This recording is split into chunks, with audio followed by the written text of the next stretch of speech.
Hello and welcome to the Thesis Workshop. My name is Elena Phillip. I'm the Thesis Coordinator in the Office of Graduate Studies and Research. I'm the person on the front line who will be the first to receive your thesis when you submit it to our office. Of course, all students are now required to submit their thesis to GSNR via email, so you may never actually meet me in person, but I'm also your point of contact if you have any questions at any time during the process. You can reach me by email or give me a call. My contact info is at the end of this presentation and also on our website. In addition to myself, there are two other members on our team who are involved in the thesis review. We have an external reviewer who checks the thesis in its entirety, and then there's the Associate Dean, Dr. David Brooke, who checks the quality of the writing and makes the overall determination about whether a thesis can be approved. So this presentation is intended for anyone who is or plans to be enrolled in the 299 thesis or creative project units that are meant to fulfill the culminating experience requirement for a master's degree. This is referred to as Plan A thesis or a Plan C creative project. Both plans require that students submit a manuscript following the SJSU thesis guidelines to GSNR for approval and for publication. A creative project may be something like a performance piece or a work of art that includes a descriptive write-up of the work, explaining what the work is and how it was created, whereas a thesis is a work that typically involves research in answering a specific research question. Whether you call your manuscript a thesis or a creative project depends on you and your department. Keep in mind that most doctorate programs will only accept a thesis, and this is one of the reasons why most students select the thesis option. There's also something called a Plan B project. This is the option that students complete when they're enrolled in the 298 units. Plan B projects are not evaluated by GSNR. The requirements for fulfilling 298 coursework are determined within the departments. If you're doing a Plan A thesis or a Plan C creative project, make sure that you check the guidelines in the semester in which you're graduating in case there are any updates. And most importantly, you want to download the guidelines directly from our website. So if you go to the thesis homepage on our website, you'll see step-by-step instructions for how to submit your thesis to our office. And the first step is read the thesis guidelines. So this is where you want to download the guidelines from, as opposed to your department website or any other website where you might find them. This presentation is designed to be helpful to students at any stage of the thesis process. The topics that I'm going to cover are the life cycle of your thesis from beginning to end, submitting your thesis to GSNR, examples of common errors that we find in theses, information on publication and your publishing options, and information on where you can get help, including my contact information in case there's something I haven't covered here that you still have questions about. The links to any websites that I refer to during the course of the presentation will be provided at the end on the last couple of slides. So who's involved in the thesis process? First and most obvious, you. Now, I include this to emphasize that ultimately students are not only responsible for understanding the guidelines and what's expected, but it's also students' responsibility to be managers of the content of their work. The GSNR review process is not an editing service. We're not going to catch and correct every error in your thesis, and many faculty feel that it's also not their responsibility to focus on grammar and writing mistakes. That means that you are your own editor and your own advocate when it comes to identifying whether or not you need additional help, such as seeking the services of an outside editor. Obviously, your department is also involved in the thesis process. Departments may set independent deadlines for selecting committee members to give them enough time to review your thesis. The departments will also set the date for your oral defense, and they may also provide discipline-specific guidelines that you would follow in addition to following the university thesis guidelines. The two university-level offices involved in the thesis process are Graduate Admissions and Program Evaluations and Graduate Studies and Research. Now, people often get our two offices confused. Each office has sequential steps that need to be fulfilled in order for you to graduate. So Graduate Admissions and Program Evaluations, or GAPE, is involved in monitoring the university level steps towards graduation, for example, advancement to candidacy and the award of the master's degree.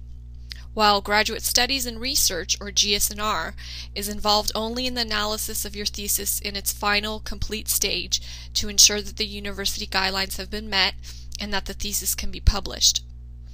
We don't receive any university-level forms other than the ones you're instructed to submit with your thesis, and which I'll describe later on in the presentation. We're also not involved in posting your degree and issuing your diploma. These items are handled by GAPE, and I will let GAPE know once your thesis is approved and you've submitted your final thesis for publication. Finally, the 2 points of access and distribution of your thesis are the MLK SJSU library and an external publisher called ProQuest UMI. Your thesis will be sent to both of these places in PDF format, and they will catalog and distribute your thesis according to the options you select. So there are essentially 5 stages in the thesis process, and in this and the next slides we're going to cover the preliminary steps that you should keep in mind as you're developing a research topic for your thesis. So you want to make sure that you're a classified graduate student, that you've advanced to candidacy, and that you will apply for graduation for the semester in which you submit your thesis to GS&R, and that you will enroll in the 299 units. If you've enrolled in the 299 units in previous semesters and have an RP, or report in progress grade, you'll need to be enrolled in at least 1 unit every semester until you graduate. There are special classes that you can take to fulfill the 1 unit requirement so you don't have to pay full tuition. This requirement was established to ensure that students complete their thesis in a timely manner and don't linger in their graduate program over extended periods of absence or non-enrollment. The RP policy is posted in the policies section of the GS&R website, and you can also contact me if you have any questions about it. Also, if you applied for graduation but then decide to delay your graduation because you didn't finish your thesis in time or because it wasn't approved, you do need to reapply for graduation the next semester. This is not automatically done for you, and the form to do this is available on the GAPE website. The second preliminary step is to make sure that you'll get approval for research that involves human subjects or animals before conducting your research and collecting any data. So this means getting approval from one of the following 2 committees. Either the SJSU Institutional Animal Care and Use Committee, or IACUC, which evaluates research that uses live animals, or the SJSU Institutional Review Board, or IRB, which is the committee that's responsible for evaluating research that involves human subjects. It's important to remember that human subjects research doesn't just include experimental or clinical trials, but any kind of research where information is sought from human participants. So this may include surveys, interviews, evaluations, observations, or the analysis of private records. If you have any questions about whether or not you need to go through the IRB process, you're in luck because I'm also the IRB coordinator and I'm responsible for processing IRB research proposals. You can contact me if you're not sure whether your work needs to be reviewed by the IRB. If you know you will have to get IRB approval, there is a similar IRB workshop posted on our website that covers all the information and steps you need to take. My counterpart on the IACUC committee is Larry Young, and you can find his contact info in the IACUC section of the GS&R website. So moving on to stage 2 of the life cycle of your thesis, you'll need to select your committee members. So the university level requirements say that your committee must have a minimum of 3 people, the majority of which must be faculty at SJSU. So if you have 3 committee members, 2 have to be from SJSU. The thesis chair must be a tenure or tenured track SJSU professor. The other professors can be lecturers. You don't have to select members from your department unless your department requires it. If the committee includes an off-campus member, they must have appropriate expertise and their affiliation is disclosed on the committee page within the thesis. So appropriate expertise usually means that the person has a PhD in a related field to your topic or extensive and documented expertise on your topic. Check with your graduate advisor and thesis committee chair about whether an outside member you have in mind is appropriate. So these are the university level requirements, but departments may have more stringent requirements, and if they do, you're obligated to follow them. Finally, you should determine the availability and level of commitment of each committee member and plan accordingly. GS&R doesn't grant extensions of the deadline because of scheduling conflicts that you encounter with committee members who may be out of town or who haven't been given enough time to review your thesis.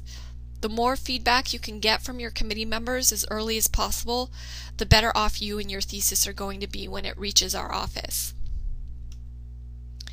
So stage 3 of the life cycle of your thesis is the extensive evaluation process that it undergoes. Don't forget to apply for the award of master's degree with GAPE and enroll in the 299 units. So these are the two things that I check when I initially receive your thesis. If you didn't apply for graduation the semester in which we receive your thesis, you may be instructed to submit your thesis the following semester unless GAPE is willing to extend the deadline for you and to submit the form late.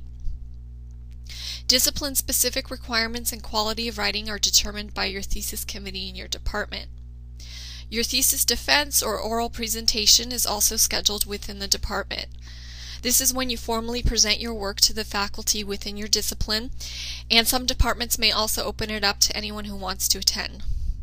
So regardless of whether your oral defense falls before or after GS&R's thesis submission deadline, your committee members must have already approved a completed version of your thesis by our deadline date. So what you submit to GS&R is not a draft, but what you intend to have published. So university requirements and quality of writing are evaluated by GS&R based on the most current SJSU thesis guidelines.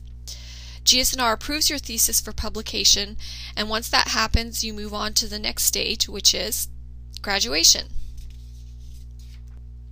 So the final steps are that the thesis chair or graduate advisor assigns credit for the 299 course and submits a culminating experience memo to GAPE if it hasn't been done already. The thesis chair is CC'd to the approval email in addition to the student. So if there's anyone else that needs to be informed about your thesis approval, make sure to forward your approval email to them. Next, you upload a digital version of your GS&R approved thesis to the online ETD administrator. ETD stands for Electronic Theses and Dissertations. At this final stage, you will not be emailing your thesis back to GS&R, but will be submitting it online. The ETD administrator is set up by the external publisher to allow institutions to process and deliver manuscripts. And I'll talk more about this website and your publishing options later on. After you upload the final version of your thesis, GS&R notifies GAPE that the thesis process is complete. GAPE checks that you fulfilled all your other graduation requirements and you graduate. Now, most students think that this is the final stage of the thesis process, but actually there's one additional step. That is publication of your thesis. GS&R forwards all theses approved that semester in a batch to ProQuest. ProQuest publishes your thesis according to the publishing option you selected and fulfills any optional services that you ordered. Then ProQuest forwards a digital copy of your thesis to the MLK SJSU library. And finally, the library catalogs your thesis and makes it available according to the licensing option you selected. So now that we've covered the life cycle of your thesis from beginning to end, I want to hone in on stage 3, which is the submission and evaluation of your thesis by GS&R. So the thesis submission address is pretty easy to remember, thesis@sjsu.edu. There are a few things that I would recommend you do right before submitting your thesis to ensure that you've caught any easily avoidable errors. Do a format and margins check. We have a margins template on our website that you can use to make sure your margins are correct. Pull out your table of contents and check that the headings, subheadings, figure, and table titles exactly match those within the thesis. Check that you've used the proper formatting for different heading levels. Check that your page numbers listed in the table of contents are correct, especially if you've had to rearrange whole sections of your thesis. These are some of the strategies that I use when I initially screen a thesis, and you'd be surprised how many avoidable errors I catch every semester just by doing this. Finally, and I can't emphasize this enough, proofread your thesis in its entirety at least once for typos and grammatical errors.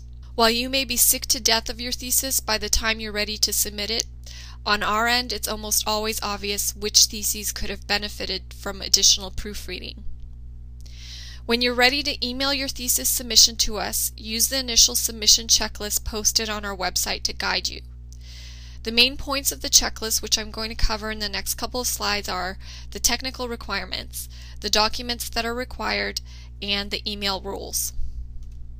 So first, the technical requirements. The thesis itself should be in one PDF document. All documents should be named with your last name, first name, and the name of the document, such as thesis. You will need to make sure that you embed your fonts before converting your thesis to PDF. The instructions for doing this are provided online. This link right here is available in multiple places. So besides this slide, you can find it on the initial submission checklist and also in the thesis guidelines. And the information will show you how to lock your fonts so that when people open the PDF on their computer, the document and its formatting will look how you intended it to be seen. So there's instructions here for embedding your fonts on PC, also embedding your fonts on a Mac.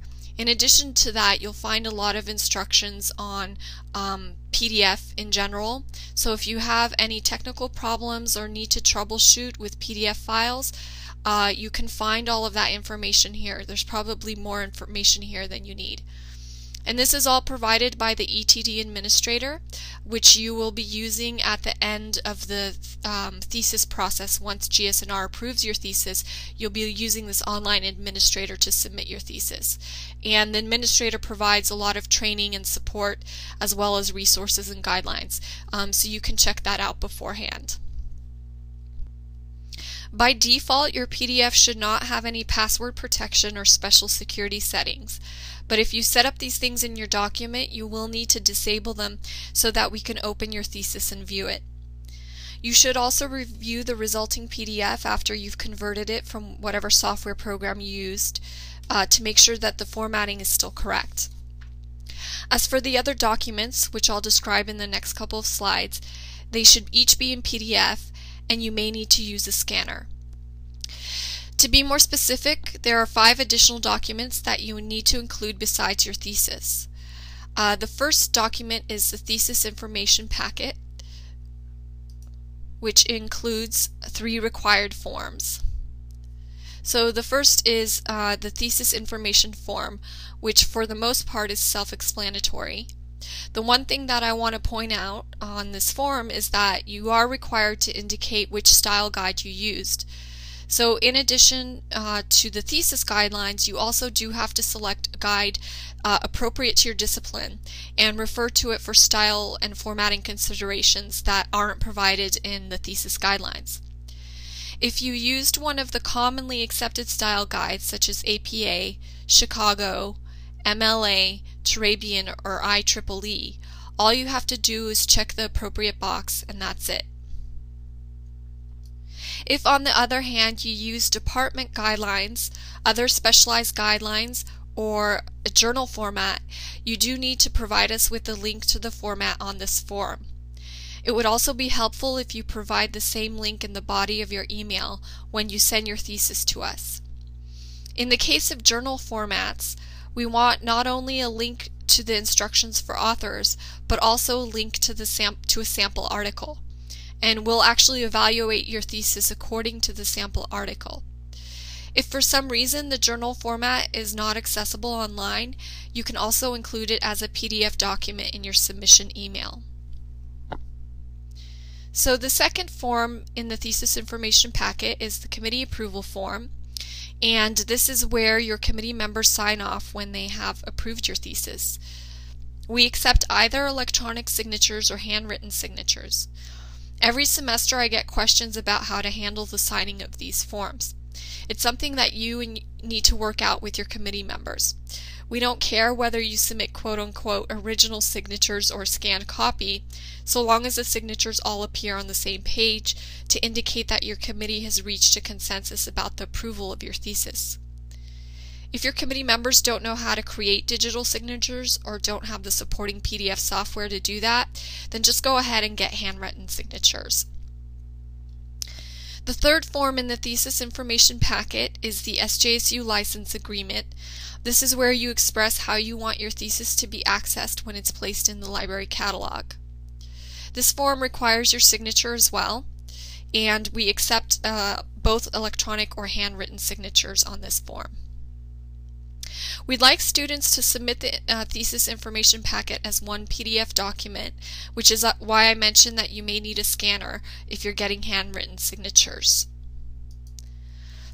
So in addition to the thesis information packet, you should also submit your IRB or IACUC approval letter if your research involved human subjects or the use of animals. The third required item, which I've already alluded to, is information about your style guide, which will be provided on the thesis information form. The one other thing that I want to mention about style guides is that I often get emails from students who are trying to look up specific style information and are unable to find the answer in the style guide they've selected. First, the thesis guidelines override any information provided by your style guide. If you're not able to find an answer to your question in the thesis guidelines or the style guide, there is some flexibility in formatting. You should check to make sure that you're following any conventions specific to your discipline. If you've already done that, you don't need to contact GSNR to find out what we prefer. You should just make a formatting decision and stick with it consistently throughout. So, for example, not all style guides provide samples of a table of contents. You can, in that case, use the thesis guidelines, which have a table of contents, or you can come up with your own formatting, so long as it makes sense and is easy to read. A couple of don'ts. Don't contact GSNR to look up specific style information for you, and don't use previously approved theses as style guides. So you're welcome to check out the library catalog and look at published theses, as we'll do at the end of this presentation, but you shouldn't refer to them when putting together your own thesis. So just because GSNR approves a thesis doesn't mean that it's perfect and error-free, and you may not be able to tell which style guide a previously approved thesis has used. If you need help with documentation styles, one good resource is the SJSU Writing Center, which provides tutorials on the commonly used styles. I'll provide you with a link to the Writing Center at the end of this presentation. Moving on, the fourth required document that you need to submit along with your thesis, if applicable, are copyright permissions. If you've reproduced content in your thesis that's not your own, such as tables, figures, graphs, photographs, etc., you do need to get permission from the copyright owner in addition to providing a proper citation. So copyright rules most often apply to works copied in their entirety, for example images, but they may also apply when you're reproducing an extensive portion of somebody else's work, for example a journal article or a data instrument. Before copying someone else's content, consider making your own image when applicable. This is also going to help underscore the uniqueness of your work. Some tables and figures can easily be reworked to fit your thesis topic. If you want, for example, to show the setup of an apparatus you used in an experiment, you can create this yourself without having to copy an existing image. If you do need to use copied material, you'll need to get permission in writing. GSNR will accept evidence of permission in any format, such as a scanned email or fax, but it's best to use the sample letter posted on the GSNR website, which covers the terms of the publishing agreement with ProQuest. You must assume that your thesis will be commercially distributed, and the permissions must allow for that. In general, we'll assume that all content in your thesis is your own, but if something looks like it was copied, we will question it. Now, I know the copyright requirement doesn't apply to all students, but it is something that can lead to confusion. So if this requirement applies to you, I recommend that you check out the additional information posted on this website, which provides tips on getting copyright permission and organizing the permissions for your submission to GSNR. The last thing I want to say about copyright is that GSNR will not determine the copyright status of the material for you. We also can't provide you with legal advice about whether copyright is sufficient to protect you from infringement. If you want to use copy content in your thesis, it's your responsibility to make sure the approval you get is adequate to allow for publication of your thesis. So the final item that you may need to submit with your thesis is any supplementary files. These are sometimes referred to as in-pocket materials because a pocket is literally created in the paper version of the thesis that contains a CD or a DVD with additional material. In an online version of your thesis, these files would be accessed as separate documents.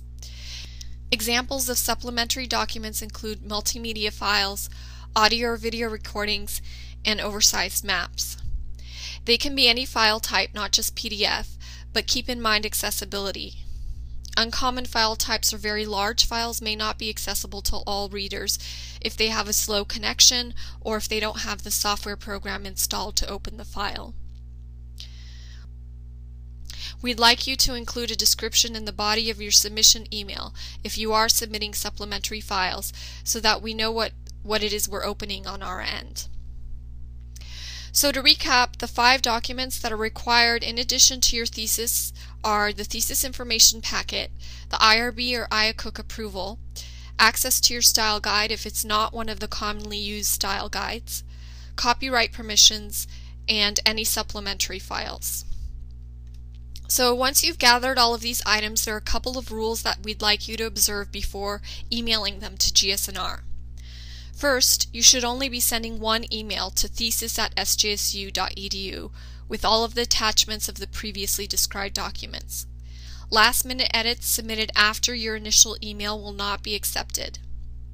If you have any questions, contact me directly at elena.phillip@sjsu.edu. If you send your questions to the thesis submission address, I don't check that as often as my personal email, and I may not get back to you in time. Of course, you should not be mailing your thesis submission to my personal address. So when you are ready to officially submit your thesis, you should use the thesis@sjsu.edu address. Please also remember that GSNR is not an editing service. We're not going to preview your submission to make sure it's okay. However, if there are any technical problems with the documents you submitted, or if we're not able to open them, or if we need more information, I may contact you to help us troubleshoot so that we can start the review of your thesis as expeditiously as possible. Speaking of expediency, there are a couple of deadlines that you need to be aware of. So we accept theses for the spring, summer, and fall semesters. Our thesis deadlines come after all of the deadlines posted on the GAPE website for candidacy and graduation. The thesis deadlines specifically are posted on the GSNR website, and the 2 deadlines are submitting your thesis to GSNR for review and submitting your thesis to ProQuest for publication. You may notice that the publication deadline falls about a month after the official graduation date. Once we get the final copy of your thesis, your transcript will still reflect graduation on the date that you applied for, regardless of the fact that our deadlines come afterwards. You can submit your thesis up to 1 month in advance of the deadline, but keep in mind that we'll contact all students at the same time once we reviewed all theses that were submitted. This is because we want to make an effort to be consistent in our review for everyone. Technically, we can't prevent you from emailing your thesis to us at any time, but if you submit your thesis more than a month in advance, it may get lost in the previous semester's shuffle, so I would discourage you from doing that. Make sure to keep the automated confirmation email that you get when you submit your thesis. As long as you have the confirmation, you won't be penalized if anything goes wrong on our end, and you don't have to contact our office to make sure that we got your thesis. If there's any problems with your submission, I'll contact you. So according to the initial submission checklist, your submission for GSNR review must be received by 5 p.m. of the deadline date. We have to set a cutoff point, so there it is. But as a little bonus for those of you who have made the effort and watching this presentation, I'll let you in on a little secret. I do actually accept theses up until midnight of the deadline day. So if you need to take advantage of that, please do, but know that it may be stressful to try and pull everything together at the last minute, so it's not something that I would recommend. Beyond that small caveat, all deadlines are final, And now that it's easy to submit your thesis from anywhere at any time, we adhere to the deadlines more strictly. If your thesis isn't received by midnight of the deadline date, you would need to reapply for graduation and resubmit the following semester. We post our deadlines almost a year in advance, so scheduling conflicts with your committee members is something that you need to plan for. It won't be a reason to allow an extension. So depending on how many theses we receive in a semester, it may take 5 or 6 weeks after the deadline to get back to you with an outcome. You'll receive an email from me that either says your thesis was approved or that it was not approved. In both cases, you'll get your thesis back with our annotations and a list of page numbers where the corrections appear. You should check your thesis to make similar corrections throughout, since we can identify every instance where a particular error occurred. If your thesis is approved, you'll get instructions on how to submit it online to our ETD Administrator website after you've made any corrections. If your thesis is not approved, you'll need to reapply for graduation and resubmit the thesis the following semester after your committee has reviewed it again. You would need to submit the thesis as if you were submitting it for the first time, with all of the required documents and with a new thesis committee approval form. So you may be wondering at this point, what causes a thesis to be rejected? The good news is that the majority of theses we receive are approved. Theses are either rejected because there's a serious violation of policy, such as not getting clearance for human subjects research, or because there are a multitude of different kinds of errors throughout. In the next few slides, I'm going to go over most of the common errors that we see, but to provide a summary, these errors fall into one of 5 categories. They are writing errors, problems with consistency, formatting errors, cluttered presentation, and unclear organization. If your thesis is found to have many errors in each of these categories, chances are your thesis isn't ready for publication and will not be approved. Fortunately, all of these errors are things that are within your control and that can be caught with proofreading, attention to detail, and feedback from helpful committee members. So the first of the common errors, writing errors, are something that the Associate Dean especially evaluates. It's fairly easy to tell apart the occasional typo from consistently poor writing. We may evaluate different parts of your thesis to make sure the overall quality of the writing is acceptable throughout. So the first bulleted item, or first bulleted example on this slide, is actually your pop quiz for this lecture. Incorrect use of commas is a common error. However, run-on sentences are the most common type of error, as this sentence demonstrates. Can you see what makes this a run-on sentence and how it would be corrected? If your answer is that the comma between the word error and the word however should not be used, you would be correct. You can't use however to separate 2 independent clauses. The correct punctuation to use here would either be a period or a semicolon. Other types of writing errors that we frequently see include problems with subject-verb agreement, incorrect shifts in tense, incorrect use of punctuation, confusing sentence structure, and confusion between IE, EG, and etc. So rather than go through each one of these here, I'm going to refer you to the common errors handout that accompanies this workshop and is located on the same page as the link to this video. Here you'll find examples and tips of each of the errors that I've just mentioned, which you can go through at your own leisure if you need to. Another problem that we often identify is inconsistencies of all sorts. This usually is the result of not following the instructions of a style guide correctly. Some style guides like APA and IEEE are more complicated than others. That does not mean that you should select the least complicated style guide. You should be using a style guide that's commonly used in your discipline. But you do need to pay close attention to things like the use of capitalization in headings, subheadings, and titles. So different style guides may have different rules about what type of capitalization to use for each of these. But the use of capitalization will always fall into 2 categories. They are either title case, where the first letter of each word is capitalized, excluding conjunctions and prepositions, or sentence case, where only the first letter of the first word is capitalized and the rest is lowercase, excluding proper nouns. Other inconsistencies include improper format of headings and subheadings. This happens when a style guide such as APA has cascading headings where the format changes for each heading level. In that case, you need to know the number of heading levels beforehand. Because different headings are differentiated in your table of contents through indentation, you should also pull out your table of contents to make sure that the same heading levels are formatted the same way within your thesis. Incongruity with table of contents is another inconsistency.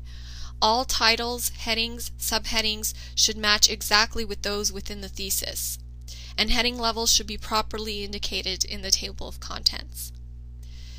Inconsistency with use of punctuation, for example, periods in tables or figure titles or bullet formats, are just something you need to pay attention to and can easily be avoided.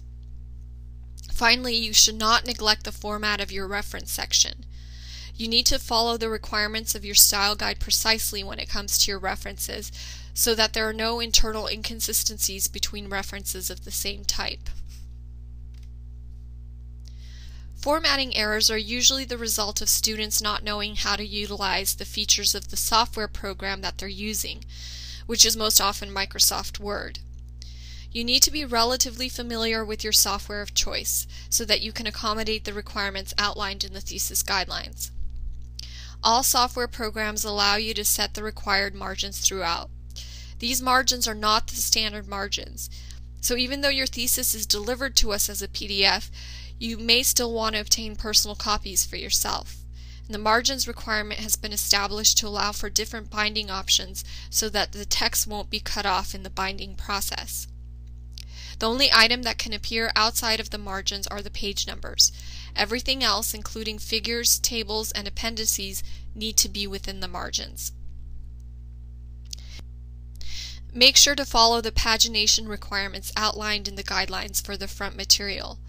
If you're using Microsoft Word, that means that you'll need to learn how to use section breaks in your document so that you can number the body of the thesis and the front material differently. The front material, which includes the title page, copyright page, committee information page, the abstract, and the acknowledgments, should be formatted to follow the templates provided in the thesis guidelines. You'll get to see an example of proper pagination along with the front material when I show you a sample thesis at the end of this presentation. Finally, you want to avoid noticeable gaps in the body of the thesis. So this is one of the reasons why we don't allow right justification in a thesis, because it creates extra spaces between words. However, you should move headings to the top of a new page instead of placing them at the very bottom of the page.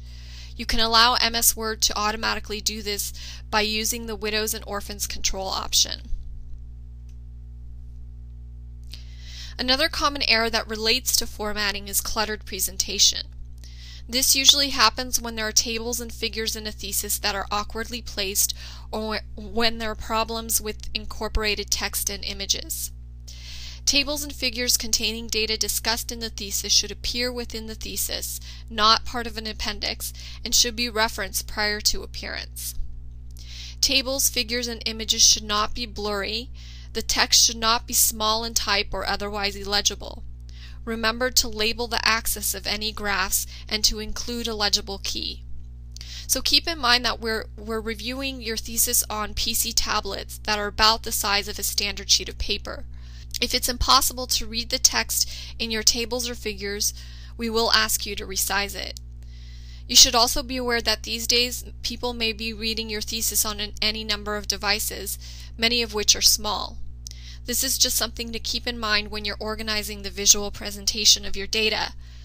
Use your best judgment to evaluate the readability of your thesis. Look at it as if it were not your work but somebody else's. Can you read all of the text?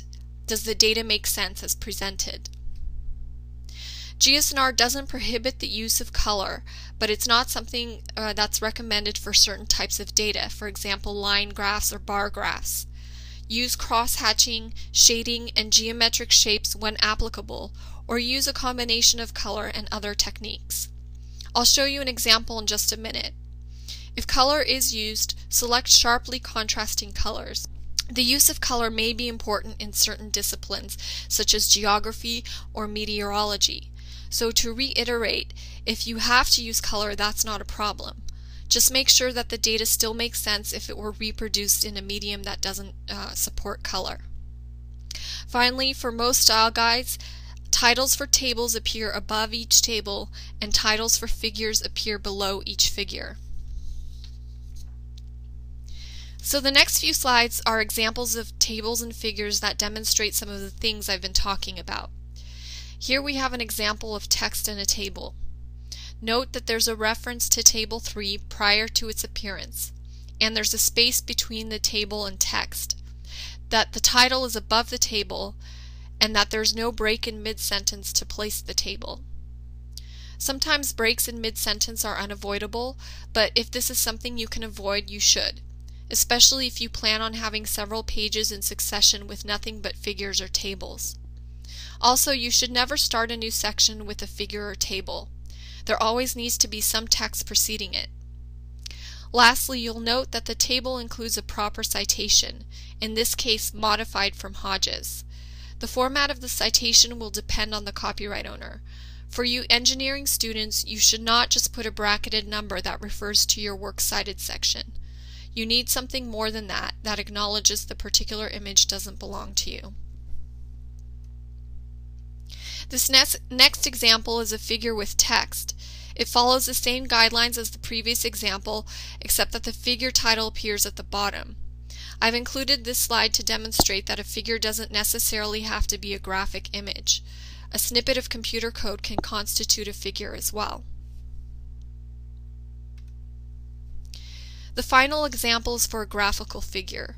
Here you can see how color might pose a problem if this were a line graph. Using both color and geometric shapes to plot your lines is a better solution. It presents multiple ways of understanding the same data. Last but not least, the fifth common error is unclear organization. This usually happens when there are embedded journal articles as chapters in your thesis. Some of the departments that do this are kinesiology, marine science, and biology. It's still necessary to provide an introduction and conclusion to the thesis itself, outlining how the work is structured and summarizing what's discussed in each article. For you English and Comp Lit students who may be writing a creative project such as a novel or a collection of poems, if you want to call the work a thesis, you do need to have an introductory essay.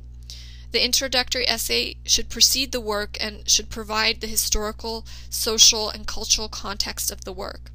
It should also include your influences and a set of references. Essentially, you need to write a scholarly paper in addition to the creative work because your department wants you to call the work a thesis rather than a creative project. For any of you who are doing embedded journal articles, please know that each section of your thesis should be unique. So you don't get points for the different ways in which you can format the same material. If you plan on submitting the same article with the same research to 3 different journals, the article should only appear once in your thesis, not 3 times in slightly different permutations. Journal formats can be tricky because they often don't provide overall guidelines that are needed for a lengthier manuscript. Journals have editors who can rearrange the content to fit their aesthetic needs, including the placement of figures and tables. When you're doing a thesis, you are your own editor, so what you're presenting, the layout, should be what you intend to have published. Just remember that the thesis guidelines override any style-specific formatting or instructions. And if you see a conflict and you're not sure what to do, you can contact me to see if GSNR has any suggestions. Finally, I want to end this section about common errors by talking about reviewer errors. Yes, we occasionally make mistakes too. If you receive a comment from us on your thesis, but you know you followed your style guide, you don't have to contact us to debate it, as long as it doesn't conflict with the thesis guidelines. If your advisor gives you permission to leave something as is, you don't need to confirm that it's okay with us. Having said that, this is not a free pass to ignore GSNR comments. So we put a lot of effort into making sure we've identified the types of errors that occur in each thesis, because we want your thesis to be the best it can be when it's sent for publication. Be aware that I will check a selection of errors that were identified when you submit your final copy. If I spot something that is blatantly incorrect, especially if your thesis continues to have a number of grammar errors, I may ask you to resubmit it. Also, if you don't understand a comment that a reviewer has made or have difficulty reading our handwriting, please email me your question and the page number. We keep a copy of every thesis and our annotations, so I can try to decipher that for you. So we're almost done. The last couple of things I want to talk about are submitting your thesis for publication and publishing options, and I also want to show you a sample thesis in the library catalog. So once you've made all the corrections to your approved thesis, you'll post the final version to our online ETD administrator rather than emailing it to us. You'll be given a link to the final submission checklist, which outlines all of the technical requirements and provides you with instructions. Basically, though, the technical requirements are the same as when you initially submitted your thesis. You have to embed your fonts, make sure that there are no additional security settings that would prevent accessing your thesis, and review the resulting PDF. The only difference is that the publisher wants you to use their PDF conversion tool instead of the one you might have on your computer. And I think it's self-explanatory. When you go online, you upload the Word document and then it sends you an email when your PDF document is available. The publisher states that their conversion tool ensures the integrity of the document and that it works with their systems. So I would recommend that you use that instead of using your own conversion tool on your computer. Also, there are some file size requirements as well. Your thesis should be no more than 100 megabytes. Really, if your thesis is more than 20 megabytes, there may be a problem accessing it if users are on a slow connection. Most theses, even theses that are very long and have a lot of embedded images, end up being much less than that, on average 10 megabytes or less. If you have a large file size, consider compressing it or maybe decreasing the resolution of some of your images. On an average size screen, high resolution images are not going to be significantly different than lower resolution. If we have difficulty opening your thesis due to large file size, we'll let you know, though you'll probably already know this ahead of time because you may even have difficulty initially emailing it to us. On the student end, the ETD administrator allows you to create an account, select a publishing option, upload a PDF thesis, and select from several optional services, including ordering personal copies and registering the copyright of your thesis. You don't have to order personal copies through ProQuest if you don't want to, though if you select another vendor, you'll probably find that their prices are the same. On our end, the ETD administrator allows GSNR to check that any requested corrections were made and to request additional corrections if we need to, and finally to deliver your PDF thesis to ProQuest and the library. Now, I mentioned publishing options. There are two agreements that you'll be required to fill out. One is the ProQuest Publishing Agreement, and the other is the SJSU License Agreement. The ProQuest Publishing Agreement is embedded into the final submission process online. It's non-exclusive, meaning you automatically own the copyright to your thesis, and you're not handing it over to someone else by signing the agreement. There are two publishing options. Traditional publishing means that your thesis is available for sale, usually in paper format, and you receive royalties if anyone purchases a copy of your thesis. Open access means that a full text version of your thesis will be available for free, and this usually means that there is some online access as well. ProQuest also offers a number of embargo options. Embargo means delayed release. If you would like a permanent embargo on your thesis, meaning that it never gets released, this is an option on the ProQuest side, but you'll have to let me know so that I can facilitate the process. So ProQuest won't let students select a permanent embargo on their own without notifying the institution. On the SJSU side, you fill out a license agreement that tells the library how you'd like your thesis to be accessed in the SJSU catalog. The license agreement is included with the thesis information form. It's also a non-exclusive agreement, and here again you have two access options. One is SJSU only, which means that only someone logged in as an SJSU student, faculty, or staff would have access to a full-text version of your thesis. Whereas open access or worldwide access means anyone who goes into the library catalog would have access to a full-text version of your thesis. SJSU currently only offers one embargo option, 6 months, but this will likely be changing in the next few years. Students will be able to select for up to 5-year embargo delayed release. However, SJSU will not provide a permanent embargo of your thesis. So the most restrictive option on the SJSU end is SJSU access only. So this slide is just a visual representation of the publishing options that I presented in the previous slide. Your thesis will be delivered by GSNR to the SJSU library and to ProQuest. And you can't opt out of one or the other. But you do have options about how your thesis is accessed on each side. What you select doesn't have to be consistent between the two distributors. So I think it's interesting to note, for example, that on the ProQuest side, you have to pay for an open access option. This is probably because ProQuest is not making any money off of your thesis because it's available online for free. On the other hand, the open access option is free at SJSU. So this may be one reason to select open access with SJSU, but not with ProQuest. As for which options to select, there's no right or wrong choice, and GSNR will not tell you which option is better, because really it depends on your needs and preferences. There are 3 things that you should think about when selecting publishing distribution options. So the first is level of accessibility. To what degree do you want the public to have access to your thesis?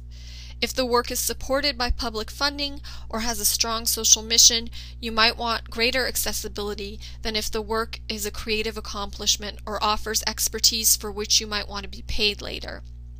Second, consider the level of permission you have for third-party content.